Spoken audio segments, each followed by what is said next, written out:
एक मजदूर की कहानी। पसीने का सौदा। राजू एक छोटे गांव का सीधा साधा मजदूर था। रोज सुबह उठकर वह शहर की ओर चल पड़ता, जहां उसे किसी निर्माण स्थल पर ईंटें उठाने, मिट्टी ढोने या सीमेंट मिलाने का काम मिल जाता। तन पर चिटकी हुई कमीज और फटे जूते, लेकिन चेहरे पर आत्मसम्मान और आंखों में उम्मीद की चमक हमेशा रहती। राजू के पास जमीन नहीं थी और शिक्षा का मौका भी कभी नहीं मिला, लेकिन उसमें मेहनत करने की अद्भुत क्षमता थी। चाहे धूप हो या बारिश, वह कभी काम से पीछे नहीं हटता था। रोज 10 से 12 घंटे पसीना बहाकर जो पैसे मिलते, उसी से घर चलता।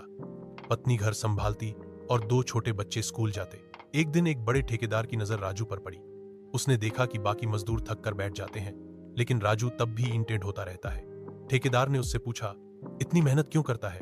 कभी आराम भी कर लिया कर। राजू मुस्कुराया और बोला, साहब, जब तक हाथ पांव सलामत है तब तक मेहनत से क्यों डरना? मेरे बच्चे पढ़ेंगे, बड़ा आदमी बनेंगे, यही सपना है। ठेकेदार को उसकी बात दिल को छू गई। उसने राजू को स्थायी नौकरी दे दी और एक छोटी टीम का सुपरवाइजर बना दिया।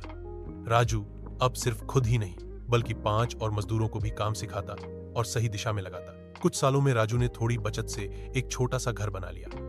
बच्चों की पढ़ाई जारी रही। उसका बेटा इंजीनियर बन गया और बेटी शिक्षक। पूरे गांव में राजू की मिसाल दी जाने लगी। राजू ने कभी किसी से कोई शिकायत नहीं की, ना सरकार से, ना किस्मत से। उसका मानना था, मेहनत ही असली पूजा है।